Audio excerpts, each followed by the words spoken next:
Assalamualaikum warahmatullahi wabarakatuh.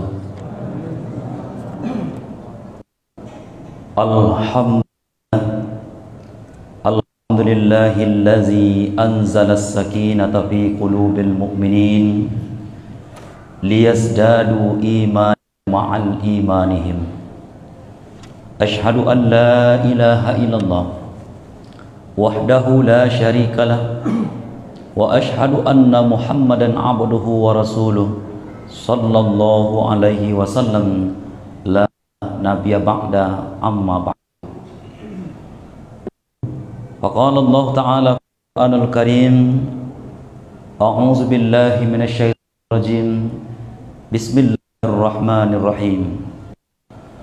Wa'tasimu bihablillahi jami'an wa la tafarraqu wazkuru ni'matallahi 'alaikum idh kuntum a'da'an fa'alafa baina qulubikum fa asbahtum bi ni'matihi ikhwana. Shadaqallahul azim. Kembali kita memperbaharui rasa syukur kepada Allah Subhanahu wa taala. Sampai malam ini Allah masih mengizinkan kepada kita untuk menikmati hidangan Ramadan ini. Kita berdoa kepada Allah Subhanahu wa taala, senantiasa Allah Subhanahu wa taala memberikan kepada kita kekuatan fisik dan juga kekuatan iman. Dengan kekuatan fisik dan iman itu kita beribadah kepada Allah malam. Salawat berangkaikan salam untuk junjungan kita baginda Rasulullah Muhammad sallallahu alaihi wasallam. Allahumma shalli ala Muhammad wa ala ali Muhammad. Bapak Ibu kaum muslimin dan kaum muslimat, sidang jemaah tarawih yang dimuliakan Allah. Pada kesempatan malam hari ini, tema pengajian kita yaitunya konsep ukhuwah di dalam Islam. Konsep persaudaraan di dalam Islam. Bapak Ibu yang dimuliakan Allah Subhanahu wa taala, Islam mengatur hubungan antar sesama manusia. Ukhuwah. Dalam hal ini ada ukhuwah Islamiyah, ada ukhuwah watoniyah, kemudian ada ukhuwah insaniyah. Ukhuwah Islamiyah adalah persaudaraan antar sesama kita umat Islam. Itu diatur dalam Al-Quran dan juga diatur dalam hadis. Begitu banyak kita temukan dalil-dalil dalam Al-Quran dan hadis mengatur bagaimana hubungan antar sesama kita umat Islam. Lalu ada persaudaraan kita sebangsa dan setanah air. Beda agama, beda suku, beda ras. Itu juga diatur dalam Islam. Lalu ada ukhuwah insaniyah, persaudaraan sesama kita manusia. Beda bangsa, beda negara, kaum muslimin, itu pun diatur dalam Islam. Adanya konsep ukhuwah demikian, tatanan kehidupan Islam dan peradaban yang akan terakhir dengan baik. Di situ pula lah agama bisa ditegakkan, di situ pula lah dakwah bisa berjalan, di situ pula kaum muslimin ajaran-ajaran Islam pun bisa ditegakkan. Mari kita satu persatu. Pertama, ukhuwah Islamiyah. Begitu banyak ayat Quran dan hadis yang memberikan penjelasan dan informasi tentang konsep persaudaraan antar sesama umat Islam. Innamal mu'minuna ikhwah. Sesungguhnya orang mukmin itu bersaudara. Maka oleh karena itulah umat Islam itu harus menanamkan dalam diri bahwa dia sesama muslim bersaudara. Rasa bersaudara yang perlu ditanamkan dalam diri. Karena kita memang diikat oleh sebuah tali yang amat kokoh dan kuat. itu bernama syahadat. Atas nama umat Islam yang mengucapkan syahadat, kita adalah bersaudara. Oleh karena kita bersaudara kaum muslimin, tidak ada batasan kita. Tak ada batasan. Walaupun itu beda agama, beda teritorial, beda batasan negara, itu hanya sebuah batasan wilayah saja. Dalam konsep persaudaraan tidak ada batasannya, saudara. Oleh karena itulah ketika ada saudara kita tindas, ketika saudara kita dizalimi di sebuah negara lain, terketuk pintu hati umat Islam di tempat, merasa terbantu dan menolong. Kenapa ada rasa itu? Rasa itu karena dia merasa saudaranya sesama muslim sama-sama menyembah, bertuhankan Tuhan Allah satu, sama-sama bernabikan Nabi Muhammad SAW, sucinya sama, kiblahnya sama, kaum muslimin kita sama saudara. Tak nak rasanya ketika saudara kita, perasaan ketika saudara kita ingin rasanya ingin bantu itu, tapi kita bantu dari jauh, mengirimkan bantuan paling tidak mengirimkan doa. Disitulah nampak persaudaraan, rasa itu dalam diri. Tapi cuek saja, merasa tidak peduli ketika saudaranya dianiaya, saudaranya ditindas, terpanggil hati dan tak tutup pintu hatinya untuk bantu saudaranya tertindas itu, maka dipertanyakan kaum muslimin keislaman, dipertanyakan keimanannya. Innamal mu'minu, orang mukmin itu bersaudara. Ada lagi berbagai macam hadis yang memberikan informasi kepada kita tentang konsep persaudaraan antar sama umat Islam.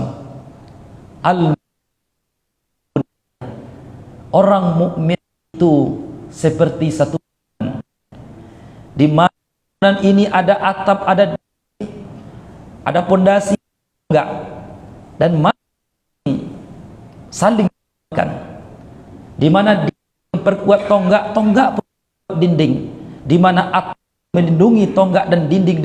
Demikianlah kaum muslimin konsep Islam, saling melindungi. Kalimatnya kita bawahi, saling memperkokoh. Tonggak memperkokoh dinding, dinding pun memperkokoh tonggak, sedangkan atap dan loteng melindungi tonggak dan bangunan yang ada di dalam. Artinya Rasulullah itu menggaris bahwa umat Islam itu seperti bangunan, saling menguatkan dan saling melindungi. Oleh karena itulah dalam kata umat Islam itu satu sama lain dianjurkan untuk saling melindungi, saling memperkuat, tidak saling melemahkan. Jika ada saling melemahkan satu antara lain, berarti ada yang salah dalam memahami hadis Nabi tentang al-mu'minu kal bunya. Orang mukmin itu seperti satu bangunan, saling menguatkan. Begitu banyak organisasi Islam, lembaga Islam, kaum muslimin, tetapi semuanya kaum muslimin tetap bernaung dalam Islam, ingin memperjuangkan Islam. Kita bagaikan sebuah tim sepak bola, ada yang menjadi striker, ada yang menjadi gelandang, ada yang menjadi pemain cadangan, ada yang menggiring bola keliling lapangan, ada yang menjadi back, ada yang sayap kanan, ada yang posisinya sayap kiri, ada yang penjaga gawang. Masing-masing akan berperan sesuai dengan posisinya masing-masing. Sayap kanan tidak akan menyalahkan sayap kiri, sayap kiri pun tidak akan menyalahkan back pun tidak akan menyalahkan gelandang. Kalau di lapangan saling menyalahkan, kapan kita akan menggolkan bola ke dalam gawang kawan? Seandainya masing-masing pemain sibuk saling sikut menyikut dan saling menyalahkan, tentu lawan akan leluasa masuk ke dalam wilayah kita umat Islam, mengacak-acak barisan kita, dan mereka pun akan membuat gol banyaknya ke dalam gawang kita. Kenapa? Umat Islam itu saling sikut menyikut dan saling kita tidak akan bercekcokkan oleh karena persoalan yang furu'iyah. mau baca bismillah keras ataupun lunak, baca kunut apapun tidak, karena itu adalah persoalan furu'iyah. Tetapi kalau ada persoalan masalah yang usuliyah, mungkin Qurannya lebih daripada 30 juz, mungkin salatnya kurang daripada waktu tadi semalam, mungkin tidak berkiblat ke Ka'bah, patut kita duduk bersama berdiskusi baik. Kenapa ada perbedaan usuliyah demikian? Dikatakan juga oleh baginda Nabi Muhammad sallallahu alaihi wasallam bahwa mukmin itu seperti kedua tangan. Kun yadain, jadilah seperti kedua belah tangan, kata baginda Nabi.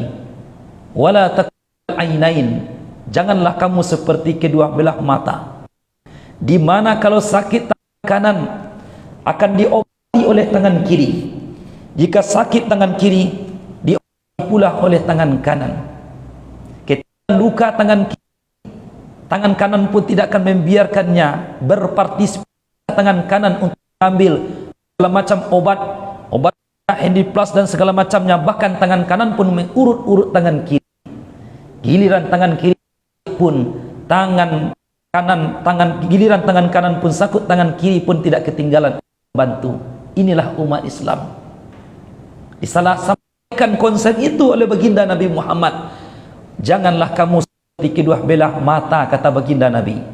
Jika sakit kaki, dibiarkan saja oleh mata kanan. Jika merah mata kanan atau kalimpanan mata kanan, maka tangan mata kiri membiarkan begitu saja, tak ada pasti untuk membantu. Takun kal ainain, janganlah kamu seperti kedua belah mata, kata baginda Nabi. Jika saudaranya yang sakit, yang tertimpa musibah, yang terzalimi, tertindas, dia tidak akan memberikan. Kenapa? Itu saudaranya. Sama Tuhankan kepada Allah, bernabikan kepada baginda Nabi Muhammad, sama-sama memegang kitab Al-Quran, dan kita sama-sama yang satu. Sidang yang dimuliakan Allah Subhanahu wa ta'ala. Sehingga ketika ada saudara sesama muslim yang sedang bertengkar, berpolemik, ada masalah, innamal mu'minuna ikhwah, sesungguhnya orang mukmin itu saudara. Ketika dia sedang bertengkar, berpersoalan, berpolemik, fa'aslu, maka dianjurkan untuk islah, untuk damaikan. Kaum sidang jemaah yang dimuliakan Allah Subhanahu wa ta'ala. Oleh karena itulah kita tidak akan mempersoalkan apapun organisasinya, mau NU, mau Muhammadiyah, mau Perti, mau Jamaah Tabligh, Persis dan segala macamnya, tak ada masalah. Itu adalah posisi masing-masing untuk menggolkan dan menjaga wilayah masing-masing. Tujuan kita i'la kalimatillah, untuk meninggikan agama Allah Subhanahu wa ta'ala.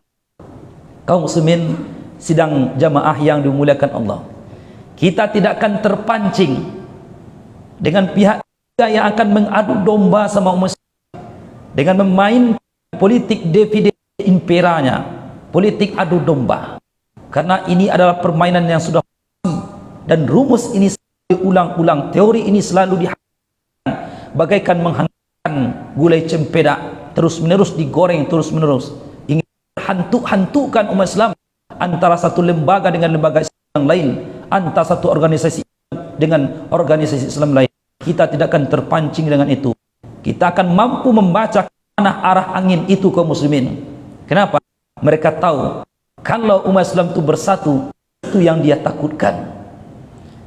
Kalau umat Islam sudah menyatu dan menjaga, apapun bisa kita lakukan. Kaum muslimin, mengelola perekonomian, membangkitkan perekonomian umat Islam, membuat apa yang bisa dibuat. Kenapa? Umat Islam satu, menyatukan, sudah sadar akan persatuan itu amat penting sekali.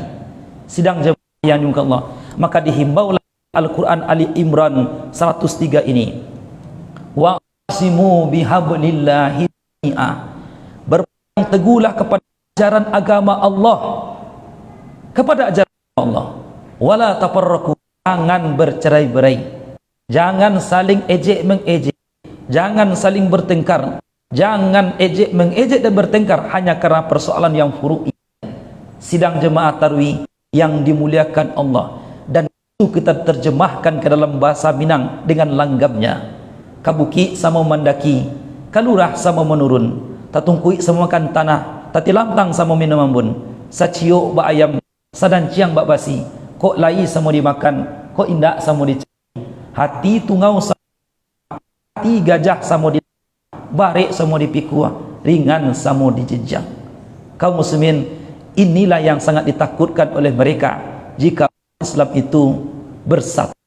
Sidang jemaah yang dimuliakan Allah, ketika baginda Nabi Muhammad itu pindah dari kota Mekah ke kota Madinah, apa yang dilakukan Nabi? Kaum muslimin, kita lihat dalam sejarahnya Sirah Nabawiyah yang dikarang oleh Dr. Hussein Haikal dalam bukunya Hayati Muhammad, atau kita baca dalam buku Said Hawa Sirah Nabawiyah. Sidang jemaah yang dimuliakan Allah SWT, di situ dituliskan dengan tinta emasnya oleh para penulis bahwa yang dilakukan oleh baginda Nabi itu adalah membentuk konsep persaudaraan yang amat kokoh, mempersaudarakan antara orang muhajirin dengan orang ansar, orang yang pindah dari kota Mekah dan ke Madinah. Sampai di Madinah, kaum muslimin, bukankah orang dari Madinah itu tak punya apa-apa?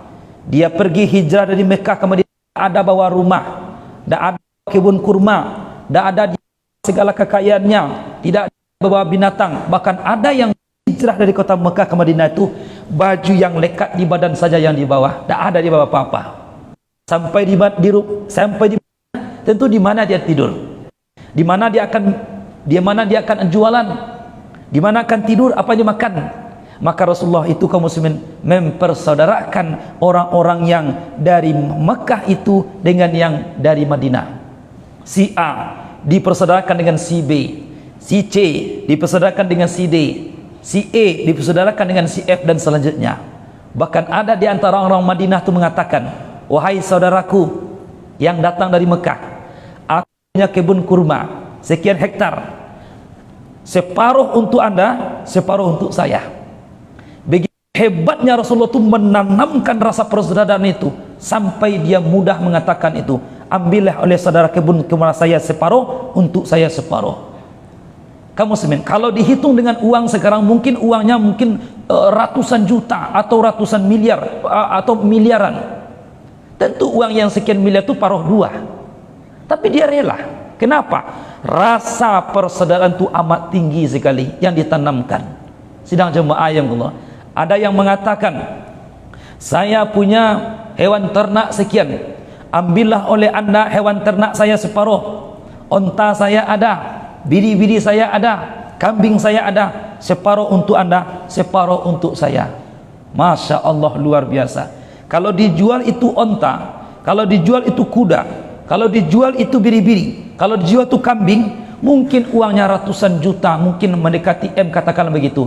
Tapi dia rela uangnya diberikan kepada saudaranya sekian ratus juta demi persaudaraan yang telah dibangun oleh baginda Nabi Muhammad sallallahu alaihi wasallam. Dan kita butuh itu pada saat sekarang ini dalam membangun peradaban Islam.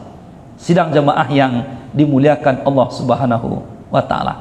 Oleh karena itulah di dalam Islam dilarang mencaci, memaki, menghina, memfitnah, mengumpat, karena semua yang kita bacakan tadi memporak-porandakan konsep persaudaraan dalam Islam itu.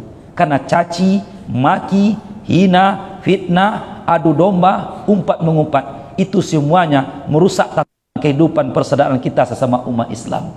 Sidang jemaah yang dimuliakan Allah, ada namanya konsep ukhuwah watonia, persaudaraan sebangsa dan setanah air. Dan itu telah dibangun oleh baginda Nabi Muhammad ketika baginda Nabi memimpin negara Madinah. Bukankah yang tinggal di Madinah itu beda agama, beda-beda agama ketika itu? Ada kaum Khazraj, ada kaum As dan segala macamnya. Kaum muslimin, ada beda-beda agama, tetapi mereka saling hidup, saling menghargai, saling menghargai. Bahkan dikatakan oleh baginda Nabi Muhammad, siapa yang menyakiti kafir zimmi, maka dia adalah musuhku di akhirat. Sidang jemaah yang Allah, Rasulullah pun demikian. Beliau pun bergaul dengan orang-orang yang tidak satu agama dengannya. Dikatakan dalam catatan Imam Ali Mustafa Yaakob bahwa baginda Nabi itu punya pembantu sekian orang. Di antara pembantu Nabi itu ada seorang perempuan agamanya Yahudi. Sidang jemaah yang dimuliakan Allah SWT, ketika Nabi pulang dari bekerja sampai di rumahnya, ditengoknya istrinya sedang bercakap-cakap dengan pembantu Yahudi itu, karena dia segan Yahudi ini pulang lagi. Pernah baginda Nabi itu menggadaikan baju besinya kepada seorang Yahudi. Nabi bermuamalah dengan non-muslim. Jika seandainya Muslim itu antipati dan benci kepada non-muslim, bagaimana kita akan berdakwah kepada mereka? Berarti mereka adalah objek dan sasaran dakwah kita. Jika sudah benci melihat mereka, tentu dakwah tidak akan berjalan terhadap diri mereka. Sedang jemaah yang dimuliakan Allah Subhanahu wa ta'ala, ini konsep ukhuwah, yaitunya watonia, persaudaraan sebangsa setanah air, beda agama, beda suku, dan itu telah dicontohkan oleh baginda Nabi Muhammad sallallahu alaihi wasallam. Oleh karena itu, kaum muslimin sedang jemaah, di dalam tatanan kehidupan sosial, ketika ada seseorang mukmin yang berdekatan dengan saudaranya yang tidak seagama dengannya, kaum muslimin, maka mukmin yang baik itu adalah mampu hidup berdampingan dengan saudaranya yang berbeda agama, dengan berbeda keyakinan dengannya. Dia tampakkan bagaimana akhlak yang bagus, saling tolong menolong, saling membantu. Kita pun tidak akan mengajaknya untuk masuk ke dalam agama kita, tetapi dengan menampakkan sikap yang baik itu, maka disitulah dakwah bil hal sedang berjalan. Sidang jemaah, dakwah bil hal, dakwah melalui perbuatan. Ditengoknya orang Islam itu penyapa, ditengoknya orang Islam itu santun, ditengoknya orang Islam itu suka membantu, ditengoknya Islam itu orang yang baik, disitulah terketuk pintu hatinya berpikir untuk sekian kali untuk mempelajari agama Islam itu. Sidang jemaah yang dimuliakan Allah Subhanahu wa ta'ala, terakhir, yang ketiga adalah konsep ukhuwah insania, persaudaraan sesama manusia, beda negara, beda bangsa. Kaum muslimin sudah jelas pasti beda pula suku dan agamanya. Ketika Rasulullah itu memimpin negara Madinah, beliau pun menjalin komunikasi dengan negara-negara yang lainnya. Pernah beliau mengirim surat Raja Romawi, pernah beliau berinteraksi dengan Raja Habsyi dan segala macamnya. Kaum muslimin sedang jemaah, Nabi pun membangun konsep itu demikian. Kaum muslimin sedang jemaah, bagaimana sedang jemaah untuk memperlihatkan Islam yang rahmatan lil alamin, Islam yang melindungi segenap manusia, melindungi segenap manusia.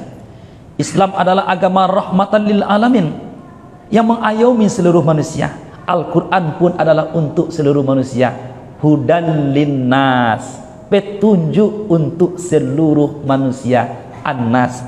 Di samping untuk orang muslim, orang Islam, Al-Quran pun adalah untuk seluruh manusia.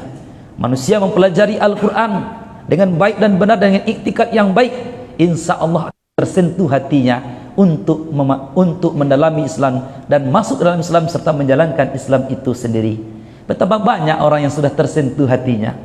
Ada orang yang mencoba mempelajari Al-Quran, dia tidak beragama Islam, hanya kul huwallah saja bacanya, tiba-tiba masuk Islam. Kenapa? Iktikadnya baik, ingin mencari kebenaran. Demikian, semoga apa yang kita sampaikan pada malam hari ini berfaedah hendaknya, bermanfaat hendaknya. Konsep ukhuwah Islamiyah ini dan konsep ukhuwah watonia ini, berbangsa dan bertanah air, dan konsep ukhuwah insaniyah ini dapat kita implementasikan dan terapkan dalam kehidupan kita sehari-hari, sehingga nampaklah Islam yang universal, Islam yang rahmatan lil alamin, mengayomi seluruh manusia. Disitulah kaum muslimin peradaban Islam itu akan berjalan dan dakwah itu akan berjalan. Demikian, semoga apa yang kita sampaikan malam hari ini berfaedah. Wabillahi taufiq wal hidayah. Wassalamualaikum warahmatullahi wabarakatuh.